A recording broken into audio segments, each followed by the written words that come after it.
ಮನೆ ಮುಂದೆ ನಿಲ್ಲಿಸಿದ್ದ gas cylinder ಸರಬರಾಜು ವಾಹನದಿಂದ ಸಿಲಿಂಡರ್ ಕದ್ದು ಎಸ್ಕೇಪ್ ಆಗಿದ್ದ ಇಬ್ಬರು ಕಳ್ಳರನ್ನ ಬಂಧಿಸುವಲ್ಲಿ ಬಿಡದಿ ಪೊಲೀಸರು ಯಶಸ್ವಿಯಾಗಿದ್ದಾರೆ. ಮಹೇಶ್ ನಾಯಕ್ ಮತ್ತು ಗೋವಿಂದ ರಾಜು ಬಂಧಿತರು. ರಾಮನಗರ ತಾಲೂಕಿನ ಬನ್ನಿಕುಪ್ಪೆ ಗ್ರಾಮದಲ್ಲಿ ಮನೆ ಮುಂದೆ ನಿಲ್ಲಿಸಿದ ಗ್ಯಾಸ್ ಸಿಲಿಂಡರ್ ಸರಬರಾಜು ವಾಹನದಿಂದ ಇವರು 8 ಸಿಲಿಂಡರ್ಗಳನ್ನು ಕಳ್ಳತನ ಮಾಡಿ ಕದೀಮರು ಎಸ್ಕೇಪ್ ಆಗಿದ್ದರು.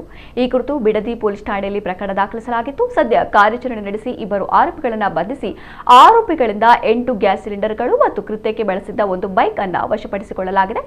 ಈ ಕಳ್ಳತನಕ್ಕೆ ಸಂಬಂಧಿಸಿದಂತೆ ಬಿಡದಿ ಪೊಲೀಸ್ ಠಾಣೆಯಲ್ಲಿ ಪ್ರಕರಣ ದಾಖಲಾಗಿತ್ತು. ಸದ್ಯ ಆರೋಪಿಗಳನ್ನು ನ್ಯಾಯಾಂಗ ಬಂಧನಕ್ಕೆ ಒಪ್ಪಿಸಲಾಗಿದೆ.